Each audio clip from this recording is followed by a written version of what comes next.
நம்ம TTD vlog தாங்க பார்க்க போகிறோம். நாங்கள் சாட்டர்டே ஒரு 1:20 போல் வந்து திருப்பதிக்கு கிளம்பிட்டோம். நாங்கள் அப்புறம் எங்கள் மாமா ஃபேமிலி வந்து எங்கள் கூட வந்தாங்க. நாங்கள் லஞ்ச்லாம் கூட பேக் பண்ணி எடுத்துகிட்டு போயிட்டோம். ட்ரிப்பை ஸ்டார்ட் பண்ணி ஆரம்பித்து அந்த திருவள்ளூர் ரோடெலாம் போயிட்டுருக்கு. அந்த ஜங்ஷன் ரைட் எடுத்தோடனே சாப்பிட எங்கேயுமே இடம் இல்லை. நாங்கள் அப்படியே ட்ராவல் பண்ணிக்கிட்டே இருந்தோம். ஃபுல்லாக ட்ராவல் போயிட்டே இருந்துச்சு. ரொம்ப ஃபாஸ்ட்டாக போயிட்டு இருந்தால் பட்டால்னு பார்த்தா லஞ்ச் பிரேக்குமே நாங்கள் வந்து ரொம்ப கஷ்டப்பட்டோங்க. சைடில் ஒரு தார் ரோடு போட்டுட்டு இருந்தாங்க. அதுக்குள்ளே காரை இறக்கி அப்புறம் நாங்கள் அங்கேயே உட்காந்து லஞ்ச் அப்படியே முடிச்சிட்டோம் கார்லேயே. இப்போ பார்த்தீங்கனாலே தெரியும் நாங்கள் ஓரளவுக்கு ரீச் ஆகிட்டோம். அதுக்கப்புறம் ஒரு காஃபி பிரேக் போட்டோம். காஃபி பெருசாக எங்களுக்கு பிடிக்கல. அதுக்கப்புறம் நெஸ்கஃபே வாங்கிட்டு பசங்களுக்கு ஜூஸை வாங்கிட்டு திருப்பி வந்து ட்ரிப்பை ஸ்டார்ட் பண்ணிட்டோம். அதுக்கப்புறம் நாங்கள் ஓரளவுக்கு ரீச் ஆகிட்டோங்க. கீழ் திருப்பதி போயிட்டு பத்மாவதி தாயாரை பார்க்க போயிட்டோம். கார் பார்க்கிங் போட்டுட்டு அப்போ நாங்கள் ரூமில் புக் பண்ணல. நாங்கள் கீழே போய் தேடிக்கலாம் அப்படின்னு சொல்லிட்டு நாங்கள் டேரெக்டாகவே கிளம்பி போயிட்டோம்.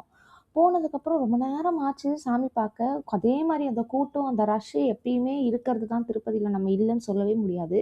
அதே ஒரு ரஷ் இருந்துச்சு.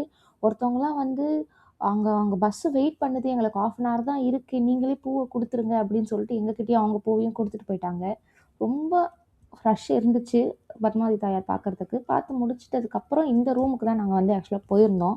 இது சூர்யா கிராண்ட் ரூம்னு ஒன்று இருந்துச்சு. ரொம்ப நல்லா இருந்துச்சுங்க உண்மையை. ஆக்சுவலாக ரூமை நான் உள்ளே போகும்போது வீடியோ எடுக்க மறந்துட்டேங்க. நான் வெக்கேட் பண்ணும்போது தான் எடுத்தேன். அதனால கொஞ்சம் மெஸ்டப்பாக இருக்குது. ரூம் ரொம்பவே நல்லா இருந்துச்சு. நைட் அதுக்கப்புறம் சாப்பிட போகிறப்போ இந்த மாதிரி நிறைய ஷாப்ஸ்க்கு எதிர்க்காப்பில் இருந்துச்சு. நாங்கள் இந்த வசந்த பவன் அப்படின்ற ஒரு ஹோட்டலில் தாங்க சாப்பிட்டோம். உண்மையாக சொல்லணும்னா சாப்பாடு ரொம்ப நல்லா இருந்துச்சு. தோசை, கீ தோசை, இட்லிலாம் அவ்வளோ சாஃப்டாக இருந்துச்சு. நீங்கள் போனீங்கன்னா கூட எங்கேயுமே தேடாதீங்க, இந்த வசந்த பவன் ஹோட்டலில் சாப்பிடுங்க. சாப்பிட்டு முடிச்சுட்டு நைட்டு கிளம்பி வரும்போது எல்லா கடையும் ஆல்மோஸ்ட் அடைச்சிட்டாங்க. அதுக்கப்புறம் திருப்பி ரூமுக்கு போய் நாங்கள் தூங்கிட்டோங்க. காலையில் 5:30 மணிக்கு ஏஞ்சி திருப்பி மேல் திருப்பதிக்கு கிளம்ப ஸ்டார்ட் பண்ணிட்டோம். ரூம் அவ்வளோ நல்லா இருந்துச்சு. உண்மையை சொல்ல போனால் 5 பேரும் ஒரே ரூமில் தான் தங்கியிருந்தோம். ரொம்பவே நல்லா இருந்துச்சு. நீங்கள் எந்த ஒரு அதர்கோவும் இல்லாமல் கண்டிப்பாக இந்த ரூமை நீங்கள் விசிட் பண்ணுங்கள். 5:30க்கு நாங்கள் திருப்பி மேல் திருப்பதிக்கு கிளம்ப ஆரம்பிச்சிட்டோங்க. 5:30க்கு ஆல்மோஸ்ட் கார் எடுத்துட்டோம். அப்புறமேட்டு போயிட்டு ஸ்டார்ட் ஆக ஆரம்பிச்சுட்டு கொஞ்ச நேரம் ட்ராவல் போயிட்டதுக்கப்புறம் தான் நம்ம அந்த பேக் செக்கிங் ஏரியா ஒன்று வரும் இல்லையா, அங்கே நாங்கள் ரீச் ஆனோம். இந்த அளவுக்கு தாங்க மேலே கூட்டம் இருந்துச்சு. காலைல 5:30க்குள்ளே நாங்கள் கிளம்பிட்டோம். வழக்கம் போல் இந்த டோலில் கூட நம்ம போய் நின்னோம்னா நம்ம நிற்கிற ரோ மட்டும் போகாது. அதே மாதிரி தான் இதுக்குள்ளேயும் நாங்கள் மாட்டோம். நாங்கள் நின்ன ரோ மட்டும் போகவே இல்லை, கொஞ்சம் லேட்டாக தான் போச்சு. இந்த அளவுக்கு நிறைய பஸ்ஸஸ் வந்து காலைல வந்ததுனால ஒரு அளவுக்கு அங்கேயுமே கூட்டம் இருந்துச்சு. பேக் செக்கிங் போட்டுட்டு அப்படியே கிளம்ப ஆரம்பித்தோம். கீழேயே ஒரு விநாயகர் கோயில் இருந்துச்சு. கொஞ்சம் தூரம் போனோடனே அந்த விநாயகர் கோயிலையும் வந்து வேண்டிட்டு மேலே காரில் ஏற ஆரம்பிச்சிட்டோம். மேலே ஏறி போக அரௌண்ட் ஒரு 1 hour ஆச்சுங்க.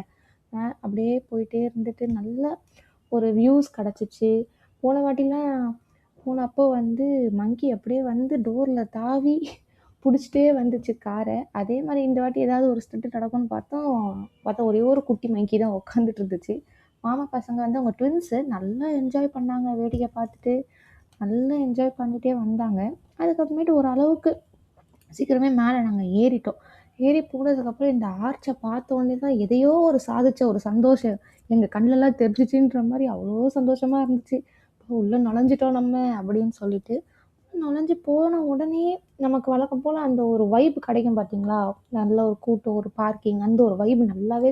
அதுக்கப்புறம் நாங்கள் ஃப்ரெஷ்னப்லாம் ஆகிட்டு குளிச்சுட்டு இந்த ஹோட்டலில் தாங்க சாப்பிட்டோம். உண்மையை சொல்லணுன்னா பொங்கல்லாம் அவ்வளோ ருசியாக இருந்துச்சு. நீங்களுமே வந்து எங்கேயுமே தேடாதீங்க, நிஜமாக நான் சொல்கிறேன். இதெல்லாம் நான் எக்ஸ்பீரியன்ஸ் பண்ணிட்டு வந்தேன். அவ்வளோ நல்லா இருந்துச்சு. இட்லி, பூரி, பொங்கல் எல்லாமே சூப்பராக இருந்துச்சு. அதுக்கப்புறம் நாங்கள் சாமி பார்க்க போயிட்டோங்க. சாமி பார்க்குற இடத்துல என்னன்னு தெரியல, சுத்தமாக லைன் நிற்கவே இல்லை. எப்பயுமே அந்த இடம்லாம் ஒரு 1 hour உட்காந்து தான் நாங்கள் போவோம். இன்னும் ஃபாஸ்ட்டாக மூவிங்லேயே தான் இருந்தாங்க. எங்கேயுமே நாங்கள் நிற்கவே இல்லை.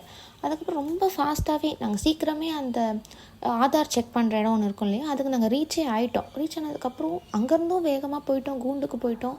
அங்கே ஒரு 1/2 hour தான் நாங்கள் வெயிட்டே பண்ணோம். உடனே ஒரு 3 rooms வந்து சேர்ந்த மாதிரி ஓப்பன் பண்ணிட்டாங்க. அது என்னன்னு தெரியல, ஓப்பன் பண்ணிட்டாங்க. நாங்கள் அப்படியே சேர்ந்த மாதிரியே போயிட்டு அந்த கோல்டன் ஆர்ச் சாமியை பார்க்குற இடத்துல மட்டும்தான் அந்த ரஷ் வந்து இருந்துச்சு. கொஞ்சம் எல்லோரும் புஷ் பண்ணுறது அந்த மாதிரி ரஷ் அங்கே தான் இருந்துச்சு. மற்றபடி எங்கேயுமே இல்லை. சாமி தரிசனம்லாம் உள்ளே போனோடனே சாமி பார்க்குற இடத்துல கூட்டம் எப்பயுமே இருக்கும். ஆனால் எல்லாருக்கும் அந்த ஒரு ஈகர்னஸ் இருக்கும் பெருமாளை பார்க்குறதுக்கு. அந்த ஒரு இடத்துல கூட எங்களுக்கு பர்டிகுலர்லி ரொம்ப ஃபுல்லாகவே பெருமாள் தெரிஞ்சார். அப்படி பார்த்தோன்னே அவ்வளோ ப்ளசண்ட்டாக இருந்துச்சு, அவ்வளோ சந்தோஷமாக இருந்துச்சு. பெருமாளை பார்த்த உடனே பார்த்துட்டு வெளியில் வரும்போது அந்த உண்டில் இருக்க இடத்துல தான் வந்து கொஞ்சம் பிளாக் பண்ணி எல்லாரையும் அமுச்சிட்டு இருந்தாங்க ஒரு பேட்சாக. அந்த இடத்துல அவங்க பிளாக் பண்ணாமல் இருந்ததாலே ஒரு வேளை ஃப்ளோவாக போயிருக்குமோன்னு தெரியல. பிளாக் பண்ண உடனே கொஞ்சம் எல்லோரும் இடிச்சிட்டு நிற்கிற மாதிரி இருந்துச்சு அந்த ஒரு இடம் தான். மற்றபடி ரொம்ப சீக்கிரமே 2 ஹவர்ஸில் நாங்கள் மொத்தமாக பார்த்துட்டே நாங்கள் வெளியில் வந்துட்டோம். மொட்டை அடிக்கிறது இல்லை உள்ளே போகிறது எதையுமே வீடியோ எடுக்க முடியல. ஏன்னா அங்கெல்லாம் எந்த ஃபோனுமே எதுவுமே அலோடு இல்லை. மொட்டை அடிக்கிற இடத்துல நான் ஸ்டார்ட் பண்ண வீடியோஸ் எடுக்காதீங்க அப்படின்னு உடனே சொல்லிட்டாங்க. சரி ஓகே, நானும் உடனே ஸ்டாப் பண்ணிட்டேன். கோயிலுக்குள்ளே போகும்போதும் வந்து நம்ம வந்து டோக்கன் போட்டுருவோம். ஸோ எங்கேயுமே ஃபோன் நமக்கு அலோடு இல்லை. ஆனால் சீரியஸ்லி நாங்கள் ரொம்ப லக்கின்னு நினைக்கிறேன். ரொம்ப ஃப்ரீயாக நாங்கள் சாமி பார்த்தோம். சாமி தரிசனமும் அவ்வளோ நல்லா இருந்துச்சு. கரெக்டாக அந்த சாமிக்கிட்ட போகிறப்போ ஒரு வே கிடச்சிச்சு. சாமி ஃபுல்லாக தெரிஞ்சார். ரொம்ப சந்தோஷமாக ரொம்ப ஒரு ப்ளசண்ட்டாக இருந்துச்சு அதை பார்த்து முடித்த உடனேயே. அப்புறம் சாமிலாம் பார்த்து முடிச்சுட்டு நாங்கள் லட்டு வாங்க வந்துட்டோம். லட்டு கவுண்டருமே வந்து ரொம்ப கூட்டமாக இருந்துச்சு. மேலே ஃப்ளோருக்கும் அனுப்பி வாங்கிக்கோங்க அப்படின்னு சொல்லி சொன்னாங்க. ஸோ அங்கே போய் நாங்கள் அப்படியே வாங்க ஆரம்பிச்சோம். ஷாப்பிங் பண்ணியே தீருவேன் அப்படின்னு சொல்லி நான் வளையல் வாங்குறதுக்காக அந்த ஷாப்பிங் ஏரியாவுக்கு போயிருந்தேன். நிறைய கடை இருந்துச்சுங்க. வளையல்லாம் ரொம்ப அழகழகாக இருந்துச்சு. அதெல்லாம் நான் உங்களுக்கு நெக்ஸ்ட் vlogல என்னென்ன வாங்கினேன்னு சொல்லிட்டு நான் உங்களுக்கு காட்டுறேன். ரொம்ப தேங்க்ஸுங்க உங்கள் டைமை ஒதுக்கி என்னோடய வீடியோஸை பார்த்ததுக்கு. நெக்ஸ்ட் ஒரு சூப்பர் வீடியோவோட உங்களை நான் திருப்பி சந்திக்கிறேன். Until then, bye bye.